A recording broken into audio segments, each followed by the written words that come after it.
Chairman صاحب نے اسے بھی بلوایا تھا، مگر اس قدر ذلت کے بعد وہ اب کسی اور کا مزید سامنا کرنے کی ہمت اپنے اندر نہیں پا رہی تھی۔ اس نے سر اشفاق سے منع کر دیا تھا۔ کچھ اس کی حالت بھی ایسی ہو رہی تھی کہ انہوں نے پھر دوبارہ نہ کہا تھا۔ آج یہ جو سب کچھ ہوا تھا، اس کے وہم و گمان میں بھی نہ تھا کہ اس کے آواز پہلے ہی ساتھ چھوڑ رہے تھے۔ شاہزیب انکل کو وہاں پہنچنے میں آدھا گھنٹہ لگا تھا۔ شہوار کی بجائے کسی اور لڑکی کا پیغام سن کر وہ خاصے پریشان ہو گئے تھے۔ وہ اپنے آفس میں تھے، ایک اہم میٹنگ میں مصروف تھے، مگر شہوار کے نمبر سے آنے والی کال سن کر وہ فوراً سب ملتوی کر کے خود ہی کالج چلے آئے تھے۔ کالج کے گیٹ پر پہنچ کر انہوں نے شہوار کے نمبر پر کال کی تھی۔ میں کالج کے گیٹ پر ہوں۔ شہوار کی بجائے پھر دوسری آواز سن کر وہ اب حقیقتاً متفکر ہوئے تھے۔ ان کا جی چاہا وہ سیدھا کالج کے اندر چلے جائیں۔ کالج کے چیئرمین صاحب کون سا ان کے لیے اجنبی تھے، کسی زمانے میں وہ خاصے اچھے دوست رہ چکے تھے۔ وہ تو قسمت انہیں پولیس ڈپارٹمنٹ میں لے گئی اور وہ ایڈمنسٹریشن میں آ گئے تھے۔ بہرحال ایف ایس سی دونوں نے ایک ہی کالج سے کیا تھا، مگر دوستی برقرار تھی۔ میں چیئرمین صاحب کے آفس میں آ رہا ہوں، آپ شہوار کو ادھر ہی لے آئیں۔ نہیں انکل، ہم بس گیٹ پر ہی پہنچ رہے ہیں، آپ ادھر ہی رہیں۔ اجرت میں کہہ کر اس لڑکی نے کال بند کر دی تھی۔ وہ پریشانی سے وہیں رک گئے تھے۔ نہ جانے کیا مسئلہ ہوا تھا کہ اس کا سیل بھی کسی اور کو اٹینڈ کرنا پڑ رہا تھا۔ ایسی خراب طبیعت بھلا کیوں کر اور کیسے ہو سکتی ہے؟ شہوار کا صبح صبح کا روشن تر و تازہ چہرہ ان کے ذہن میں جھلملانے لگا۔ 2 منٹ بعد شہوار کسی لڑکی کے بازو کے حصار میں گیٹ سے نکلتی دکھائی دی تو وہ دروازہ کھول کر باہر آئے تھے۔ کیا ہوا بیٹا؟ انہوں نے ایک دم اسے اپنے محبت بھرے حصار میں سمیٹ لیا تھا۔ وہ ان کے ساتھ لگ کر ایک بار پھر سسک اٹھی۔ یوں لگا ایک دم کڑی دھوپ سے گھنی چھاؤں میں آ گئی ہو جیسے۔ شہوار، انکل پریشان ہو رہے ہیں، پلیز کنٹرول یور سیلف۔ انا کی آواز پر اس نے بمشکل اپنی جذباتیت پر کنٹرول پانے کی کوشش کی۔ انا نے اس کے بیگ اور دیگر اشیاء بھی سمیٹ رکھی تھیں۔ کیا بات ہے بیٹا؟ یہ تو بالکل ہی بے سدھ سی ہوتی جا رہی ہے۔ اس کا بالکل ڈھیلا ڈالا بے جان وجود بمشکل حواس میں تھا۔ دیکھ کر وہ پہلے سے زیادہ پریشان ہو گئے تھے۔ انہوں نے انا کو دیکھا، وہ نظریں چرا گئی۔ بس یوں ہی طبیعت خراب ہو گئی تھی، بی پی لو لگ رہا ہے مجھے۔ پتہ نہیں شہوار ان لوگوں کو بتاتی بھی ہے کہ نہیں، تو وہ ٹال گئی تھی۔ شہوار کچھ بھی بتاتی وہ اس کا مسئلہ تھا، مگر وہ اپنی طرف سے اسے مشکل میں نہیں ڈال سکتی تھی۔ کب سے ہے اس کی طبیعت خراب؟ اسے گاڑی کی پچھلی سیٹ کا دروازہ کھول کر بٹھاتے انہوں نے پوچھا تو انہوں نے شہوار کا بیگ اور دیگر اشیاء انہیں تھمائیں۔ بس کچھ دیر پہلے ہی ہوئی ہے، زیادہ پریشانی والی بات نہیں، یہ بس گھر جانے کی ضد کر رہی تھی۔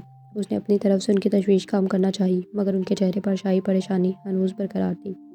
زیادہ خراب ہے تو پہلے ڈاکٹر کے پاس ہی لے جاتا ہوں۔ انہوں نے شہوار کی طرف بھی دیکھا۔ نہیں، مجھے بس گھر جانا ہے، لرزیدہ لہجے میں شہوار گویا ہوئی تھی۔ اوکے بیٹا، آپ نے اس کا خیال رکھا، بہت بہت شکریہ۔ انہوں نے اسے تھینکس کہتے گاڑی کی ڈرائیونگ سیٹ سنبھال لی تھی۔ ان کے جانے کے بعد دوبارہ اندر کی طرف بڑھ گئی۔ ہال میں آئی تو انسا اور دیگر لڑکیاں وہیں براجمان تھیں۔ چلی گئی شہوار؟ وہ پوچھ رہی تھیں۔ آج جو بھی ہوا وہ نہیں ہونا چاہیے تھا۔ وہ سمجھ سکتی تھی کہ شہوار جیسی حساس لڑکی اس سارے واقعے سے کس قدر متاثر ہوئی ہوگی۔ جس طرح لمحہ بلمحہ اس کی حالت خراب ہوئی تھی، اسے تشویش ہوئی کہ کہیں وہ گھر جانے تک بالکل ہاتھ پیر نہ چھوڑ بیٹھے۔ ویسے آج جو بھی ہوا بہت برا ہوا، ایسا قطعی نہیں ہونا چاہیے تھا۔ اپنی چیزیں سمیٹتے ان کے لہجے میں بڑی فکر مندی تھی۔ یہ تو ہمارا خیال ہے نا، مگر جس طرح ایک لمبے عرصے سے وہ شہوار جیسی محتاط لڑکی کا ضبط آزما رہا تھا، اگر ہمارے جیسی عام سی لڑکی ہوتی تو کب کی یہ سچویشن کریٹ ہو چکی ہوتی۔ حوصلہ ہے شہوار کا، جو اس سارے معاملے کے دوران بھی مکمل حواس میں تھی۔ انسا نے خیال آرائی کی۔ اس نے خاموشی سے بس اسے دیکھا۔ اسے لینے کون آیا ہے؟ اس کے انکل آئے تھے، وہ کسی گاؤں سے بلونگ کرتی ہے، یہاں وہ اپنے رشتہ داروں کے یہاں رہ رہی ہے۔ آئے پھر تو واقعی یہ سب اچھا نہیں ہوا۔ ویسے اس کے انکل نے پوچھا نہیں کہ اسے کیا ہوا ہے؟ انسا کو ایک اور فکر ہوئی تھی۔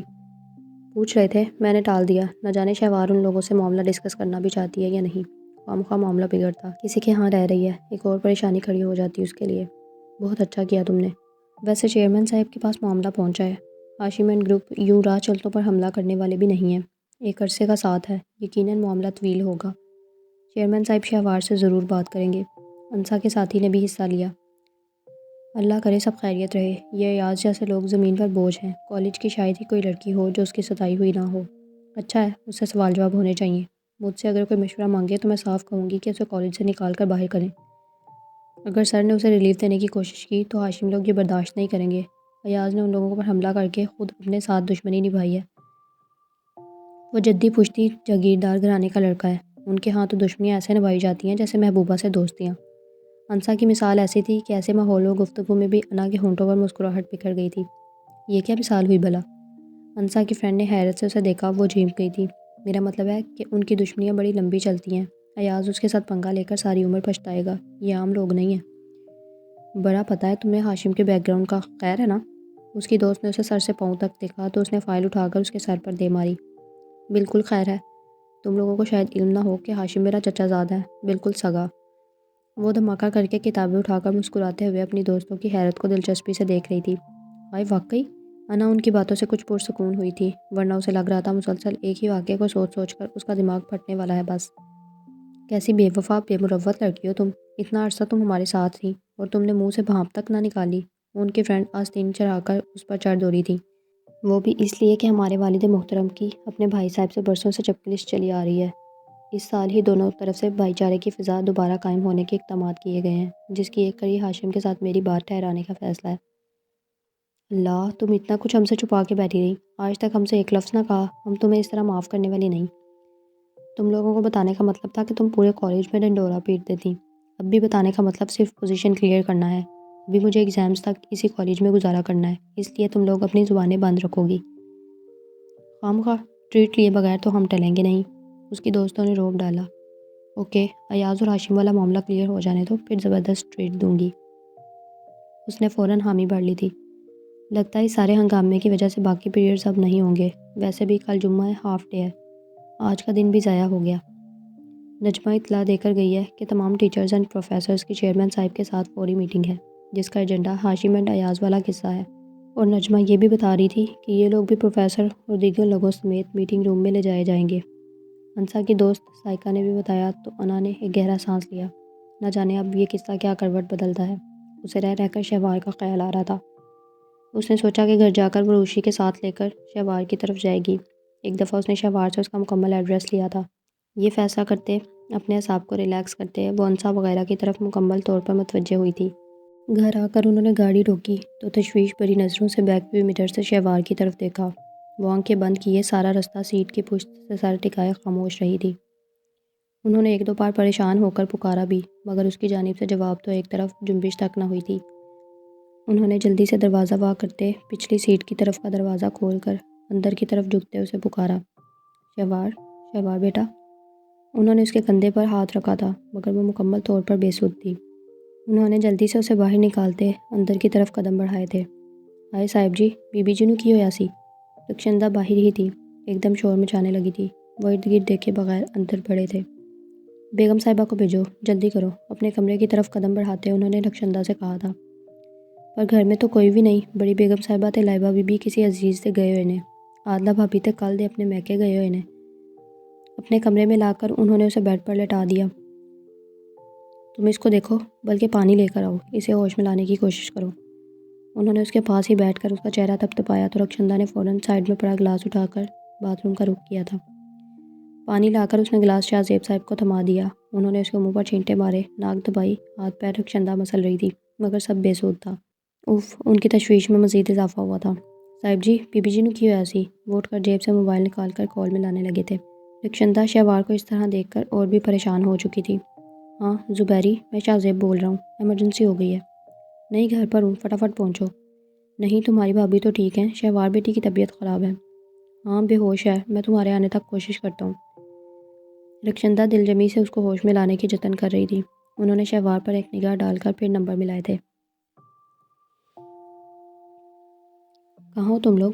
میں گھر پر ہوں، اپنی امی کو لے کر فوراً گھر آؤ، شہوار کی طبیعت ٹھیک نہیں ہے، باقی تفصیل گھر آ کر معلوم کر لینا۔ وہ پھر شہوار کی طرف متوجہ ہوئے تھے۔ اس کی نبض رک رک کر چل رہی تھی۔ ایک کراہ کے ساتھ اس کی مسلسل بے ہوشی ٹوٹی تھی، مگر حواس میں وہ پھر بھی نہ تھی۔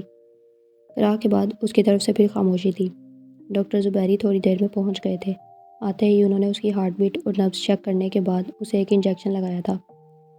بچی کے اعصاب پر خاصا برڈن ہے، ہارٹ بیٹ اور نبض سے تو یہی لگ رہا ہے کہ اس کے دل و دماغ سخت قسم کے صدمے کے زور پر ہیں۔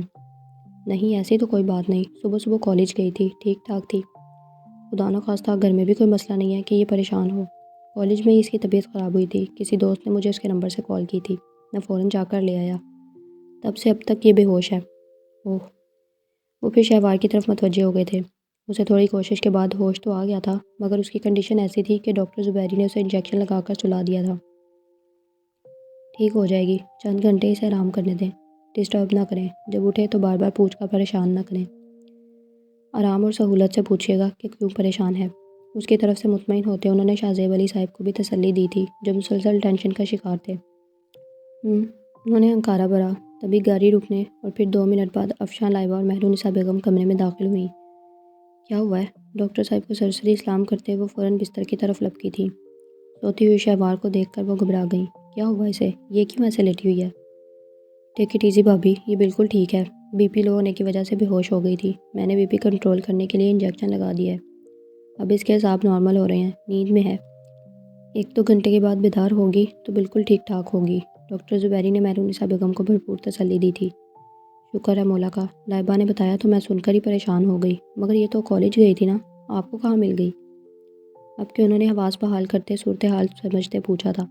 کالج میں طبیعت خراب ہوئی تھی، ڈرائیور کو تم لوگ لے کر گئی ہوئی تھی، مجھے اس نے کال کی تو میں لینے گیا تھا۔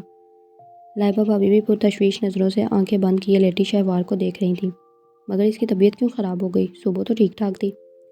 لائبہ بھابی نے شاہ زیب علی صاحب کو دیکھا۔ بی پی لو ہے، اسی وجہ سے اس کے اعصاب تناؤ کا شکار ہو گئے ہیں اور یہ بے ہوش ہو گئی۔ کرسی پر ٹکتے ڈاکٹر زبیری نے سہولت سے کہا تھا۔ ہاں، صبح ناشتہ بھی نہیں کر کے گئی تھی۔ آج کی لڑکیوں میں یہ اتنی سی تو جان ہے، بی پی تو خود ہی لو ہونا ہے، اوپر سے اتنی مشکل پڑھائی ہے، سارا دن موٹی موٹی کتابوں کو چاٹنے اور اسپتال کے چکر لگاتے یہ حالت تو ہونی تھی نا۔ مہرونسا بیگم نے فوراً نتیجہ نکالا تھا۔ شاہ زیب علی صاحب نے گہرا سانس لیا۔ ہو سکتا ہے یہی وجہ ہو، انہوں نے خود کو تسلی دی۔ وہ اپنے کمرے میں الماری میں سر دیے چیزوں کی ترتیب درست کر رہی تھی جب انا نے اندر جھانکا۔ روشی، فارغ ہو؟ روشی نے سر اٹھا کر انا کو دیکھا۔ الماری درست کر رہی ہوں، کیوں خیریت؟ میری ایک دوست ہے نا شہوار، جس کا ذکر میں اکثر کرتی ہوں، وہ اندر چلی آئی تھی۔ ہاں تو؟ اس نے مصروف انداز میں جواب دیا۔ اس کی طبیعت خراب ہے، کالج سے گھر چلی گئی تھی، میرے ساتھ اس کے ہاں چلو گی؟ روشی نے الماری سے چیزیں نکالتے اسے دیکھا۔ ابھی؟ مغرب ہونے والی ہے، پھپھو گھر آ جائیں تب تک میں بھی الماری درست کر لوں گی۔ ویسے جائیں گے کس کے ساتھ؟ ڈرائیور کے ساتھ ہی جائیں گے۔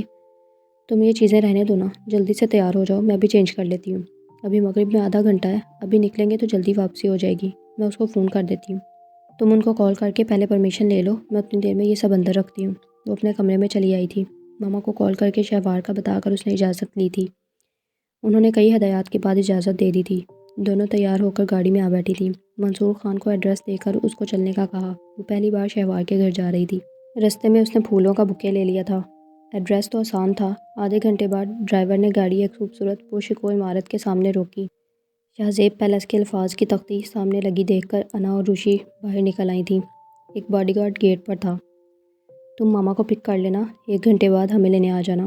منصور خان کو رخصت کرتے وہ گیٹ کی طرف لپکی تھی۔ جی، کس سے ملنا ہے آپ کو؟ گارڈ پوچھ رہا تھا۔ اندر پیغام بھیج دیں، شہوار سکندر کو کوئی انا آئی ہے۔ اس نے انٹرکام سے اندر اطلاع دی تھی۔ انٹرکام پر انہیں اندر بھیج دینے کی اجازت مل گئی تھی۔ اسے اس انویسٹیگیشن سے بڑی خوف سی ہوئی تھی۔ روشی اس کے ساتھ خاموشی سے چل رہی تھی۔ دونوں گارڈز کی میت میں اندر چلی آئی تھیں۔ پرشکو عمارت باہر سے جس قدر خوبصورت تھی، اندر سے اس سے بڑھ کر تھی۔ زبردست، بہت پیارا گھر ہے۔ لان کو دیکھتے روشی بے اختیار ہوئی تھی۔ داخلی دروازے پر انہیں ایک باوقار خاتون کھڑی مل گئی تھی۔ بیگم صاحبہ، یہ مہمان ہیں، گارڈ کہہ کر واپس پلٹ گیا تھا۔ السلام علیکم۔ خاتون کو دیکھ کر دونوں نے سلام کیا تھا۔ وعلیکم السلام، انہوں نے بڑی شفقت سے جواب دیا۔ رک کیوں گئی بیٹا، آؤ۔ وہ سیڑھیاں چڑھ کر دونوں اوپر آئیں تو انہوں نے دونوں کو محبت سے گلے لگا لیا تھا۔ انا نے انہیں بکے تھما دیا۔ ان کے ساتھ وہ اندر بڑھ گئی تھیں۔ اندر سے بھی گھر کیا تھا، واقعی پیلس تھا۔ ان کے ساتھ اندر کی طرف بڑھ گئی تھیں۔ اندر سے بھی گھر کیا تھا، واقعی پیلس تھا۔ دونوں ستائشی نظروں سے دیکھتے آگے بڑھ آئی تھیں۔ شہوار تمہارا ذکر اکثر کرتی رہتی ہے، میں تو اسے کئی بار کہہ چکی ہوں کہ تمہیں گھر بلائے۔ ساتھ چلتے وہ کہہ رہی تھیں۔ آپ مہرونسا آنٹی ہیں نا؟ انا نے اندازہ لگایا تو انہوں نے مسکرا کر سر ہلایا۔ پتہ نہیں کیا ہو گیا اس لڑکی کو، صبح اچھی والی کالج گئی تھی، کالج میں ہی طبیعت خراب ہوئی، تمہارے انکل لینے گئے تو رستے میں ہی بے ہوش ہو چکی تھی۔ سب گھر والوں کو اس نے پریشان کر دیا ہے، کچھ دیر پہلے ہی اٹھی ہے تو لائبہ اسے زبردستی بہلا پھسلا کر کچھ کھلا رہی ہے۔ انہوں نے تفصیل بتائی تھی۔ انا گمسم رہ گئی تھی۔ اس حساس سی پاگل لڑکی نے اس قدر اثر لیا تھا اس سارے واقعے کا۔ رہ رہ کر شہوار کا زرد چہرہ سامنے آ رہا تھا۔ آنٹی کے ساتھ وہ ایک کمرے میں داخل ہوئی تھیں۔ بھابی پلیز ضد نہ کریں، کچھ بھی نہیں نگلا جا رہا، سچی، ابھی کیا ہو گئی تو سب اگل دوں گی۔ بیچارگی میں وہ لائبہ کا ہاتھ پیچھے ہٹا رہی تھی جو زبردستی اسے سوپ پلا رہی تھی۔ تھوڑا سا لے لو نا، بی پی بھی اسی لیے لو ہوا ہے، تم نے صبح بھی کچھ نہیں کھایا تھا۔ وہ بہلا رہی تھیں۔ السلام علیکم۔ انا کی آواز پر اس نے گردن گھما کر اسے دیکھا۔ اس کی آنکھوں میں حیرت و استعجاب کے ساتھ آنسو بھی سمٹ آئے تھے۔ وعلیکم السلام۔ اس کے چہرے پر ایک پل کو روشنی ہوئی تھی۔ اس نے کمبل اٹھا کر اٹھنا چاہا مگر کمزوری اس قدر تھی کہ اٹھا نہیں گیا۔ لائبہ بھابھی پیچھے ہٹ گئی تھی۔ انا فوراً جھک کر اس کے گلے لگ گئی تھی۔ شہوار کو لگا جیسے سلگتے صحرا میں وہ ایک دم گھنے سائے تلے آ گئی ہو۔ اس کے آنسو بہہ نکلے اور بے اختیار بہتے چلے گئے۔ ارے بس چپ کرو، کچھ نہیں ہوا، اتنی سی طبیعت تو خراب ہوئی ہے، میں تو تمہاری عیادت کو آئی تھی۔ اسے خود سے جدا کر کے آنسو صاف کرتے اس نے دلاسا دیا تو وہ دوپٹے سے ناک رگڑتے اس نے انا کے ساتھ آنے والی دوسری لڑکی کو بھی دیکھا۔ اس پر ایک نظر ڈال کر وہ چونک گئی تھی۔ اسے لگا روشی میں اسے کسی اور چہرے کی شباہت دکھائی دی ہے۔ اس نے سوالیہ نظروں سے انا کو دیکھا تھا۔ انا نے مسکرا کر روشی کو دیکھا۔ یہ روشانے ہیں۔ او واقعی، السلام علیکم۔ انا ایک طرف ہٹی تو روشی اس کے نزدیک بیٹھ گئی۔ شہوار کو دیکھ کر روشی کو بھی عجیب سا احساس ہوا تھا۔ بل پے کرنے کے بعد دونوں باہر آ گئے تھے۔ گاڑی میں بیٹھنے تک اس کی سوچ کی ڈور اسی ایک مسئلے میں الجھی ہوئی تھی۔ اگر فرض کیا کہ آپ کو کوئی لڑکی اچھی لگ گئی ہو، ایز اے لائف پارٹنر پسند آ جائے، تو پھر خدا کو مانو لڑکی، ابھی مجھ پر اتنا برا وقت نہیں آیا اور نہ ہی میری عقل گھاس چڑھنے گئی ہے۔ اور جو پسند کرتے ہیں کہ ان سب کی عقل گھاس چڑھنے گئی ہوتی ہے، تو اس نے فوراً برا مانا تھا۔ خیر، ایسا تو میں ابھی قطعی نہیں کہہ رہا، آخر بابا کس مرض کی دوائیں، یہ ان کا ہیڈیک ہے، ان کا ڈپارٹمنٹ ہے، وہ خود ہی دیکھ لیں گے، میں کیوں اپنی انرجی ویسٹ کروں گا۔ گاڑی ڈرائیو کرتے کندھے اچکا کر خود کو مطمئن کرنے کا خاصا دلکش انداز تھا۔ وہ دیکھے گئی۔ آپ کا دل نہیں چاہتا؟ اس کا لہجہ بوجھل سا ہو گیا۔ قطعی نہیں، صاف جواب تھا۔ وہ حیرت زدہ ہوئی۔ کیوں؟ میں مان ہی نہیں سکتی کہ آپ کی لائف میں کبھی ایسا ایونٹ نہ آیا ہو، اتنی دلکش، زبردست، اٹریکٹیو پرسنالٹی رکھتے ہو اور کبھی کسی چھوٹے موٹے فلرٹ کی بھی جگہ نہ رہی ہو۔ اس کا لہجہ ایسا تھا کہ پہلی بار کچھ چونک کر ولید نے اس کی طرف دیکھا۔ وہ متوجہ تھی۔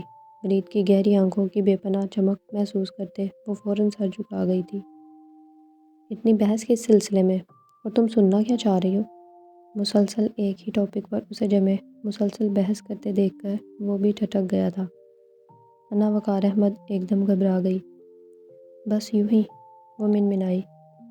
خیر، یوں ہی تو کچھ بھی نہیں ہوتا، اتنی دلچسپی کس لیے بھلا؟ اگر کوئی ایسی دلکش واردات ہوئی بھی تو بھی وہ بہرحال میری اپنی ذات تک ہی محدود ہوگی۔ چھوٹا موٹا فلرٹ تو ایک طرف، کوئی جاندار لمبا چوڑا افیئر بھی ہو تو اس کا تعلق میری اپنی ذات سے ہوگا۔ تم اس سارے معاملے میں اس قدر سنجیدگی سے دلچسپی کیوں لے رہی ہو آخر؟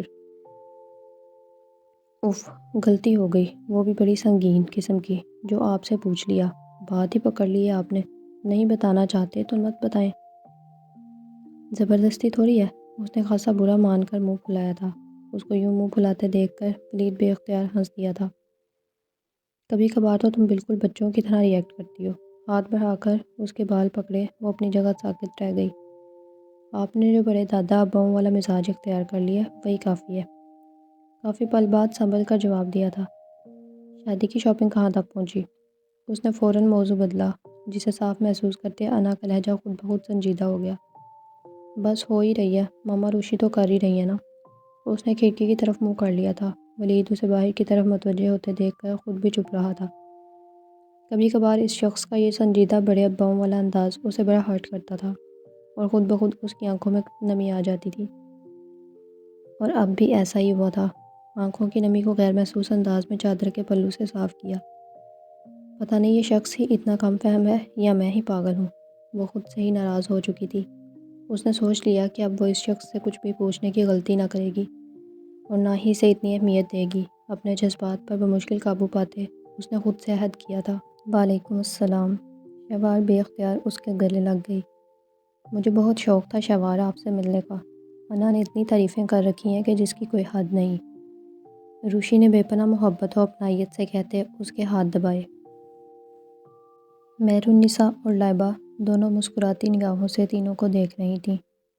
بھابھی، یہ انا ہے اور یہ روشی، انا کی کزن، روشانے نام ہے ان کا۔ لائبہ بھابھی سے تعارف کرانے پر دونوں نے اٹھ کر فرداً فرداً ان کو گلے لگایا۔ شہوار بھی بہت ذکر کرتی ہے آپ لوگوں کا، بہت خوشی ہوئی آپ دونوں سے مل کر، بھابھی نے اخلاقاً کہا۔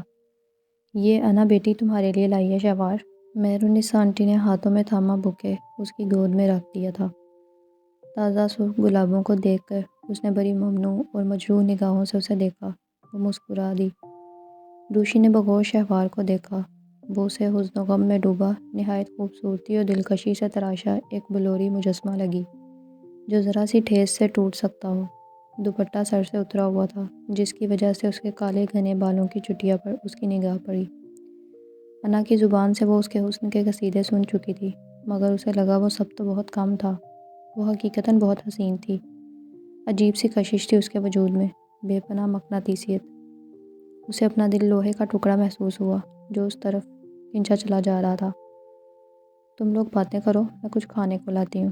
بھابھی سوپ والا باؤل تھامے باہر نکل گئی تھی۔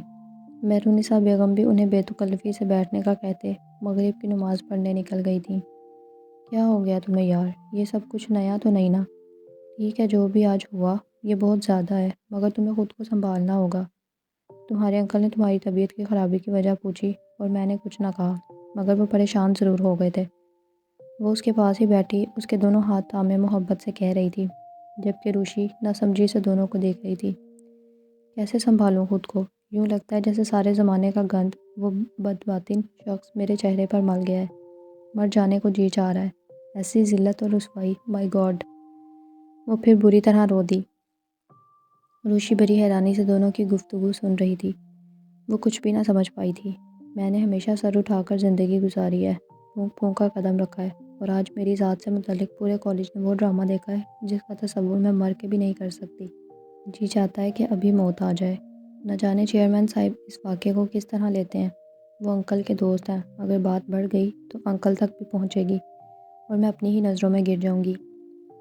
اس کا تراشا وجود اب پھر سسکیوں سے لرزیدہ تھا، کسی بید مجنوں کی شاخ کی مانند ہچکولے کھاتا۔ خوبصورت دلکش چہرے پر زردیاں سمٹ آئی تھیں۔ اس کا ڈپریشن پھر انتہا کو بڑھنے لگا تھا۔ انا نے فوراً سہم کر اسے تھاما۔ Shahwar please control yourself, aunty یا کوئی اور آ جائے گا، تمہیں یوں روتے دیکھ کر ان پر کیا بیتے گی بھلا؟ اس نے اسے جذباتی کیفیت سے نکالنے کے لیے کہا، اپنے ساتھ لگا کر مزید کچھ کہے بغیر اسے تسلی آمیز محبت کا اظہار کرتی رہی تھی۔ تم لیٹ جاؤ، تمہاری طبیعت اب بہتر نہیں لگ رہی، بہت تیز بخار ہو رہا ہے، آگ کی طرح تپ رہی ہو تم۔ اسے محبت سے خود سے جدا کرتے بستر پر لٹا دیا۔ تبھی بھابھی چائے اور دیگر لوازمات کے ساتھ رخشندہ کے ہمراہ چلی آئی تھیں۔ اچھا تم جاؤ، چائے میں خود بنا لوں گی۔ رخشندہ ٹرالی رکھ کر چلی گئی تھی۔ انہوں نے چائے بنا کر دونوں کو کپ تھمائے۔ شہوار چائے پیو گی؟ انہوں نے آنکھیں بند کیے شہوار سے پوچھا۔ اس نے نفی میں سر ہلا دیا۔ پی لو، برف ہوتے اعصاب کے لیے چائے بہت سود مند رہتی ہے، تمہیں افاقہ ہوگا، انا نے کہا اور پھر بھابھی کو چائے بنانے کا اشارہ کیا۔ انہوں نے کپ بنا کر اسے تھما دیا۔ انا نے کپ لے کر شہوار کو دیکھا جو آنکھیں کھولے اسے دیکھ رہی تھی۔ پی لو شاباش، وہ خاموشی سے مہر بلب تھی، پھر ذرا سا اٹھ کر کپ تھام لیا۔ کمرہ تو بہت پیارا ڈیکوریٹ کیا ہوا ہے تم نے شہوار۔ چائے پیتے دیگر لوازمات سے لطف اندوز ہوتے انا نے اطراف کا بھی بھرپور جائزہ لیا تھا۔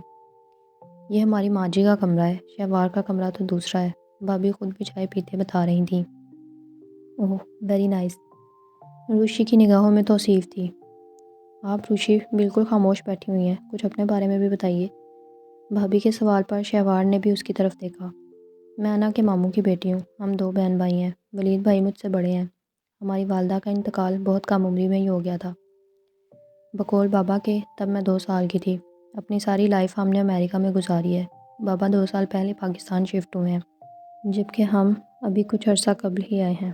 بھائی نے بزنس ایڈمنسٹریشن کیا ہے اور گریجویشن کمپلیٹ کرنے کے بعد انہوں نے اسی فیلڈ میں کئی طرح کے کورسز بھی کیے ہیں۔ اس کے علاوہ وہ وہاں جاب بھی کر چکے ہیں، جبکہ میں نے لاء پڑھا ہے۔ ایجوکیشن کی وجہ سے ہم وہاں رکے ہوئے تھے۔ جیسے ہی میری ایجوکیشن کمپلیٹ ہوئی اور ڈگری ملی، بھائی نے بھی تمام کورسز ترک کر کے جاب چھوڑ کر ہم پاکستان آ گئے۔ اب یہاں بھائی اور بابا دونوں انا کے پاپا کے ساتھ مل کر بزنس کر رہے ہیں۔ بابا نے کئی سال پہلے انویسٹمنٹ کی تھی، جبکہ باقاعدہ شمولیت اب بھائی کی آمد کے بعد اختیار کی ہے۔ اس نے اپنے متعلق تفصیل سے بتایا۔ زبردست۔ تبھی مہرونسا بیگم بھی نماز پڑھ کر آ چکی تھیں۔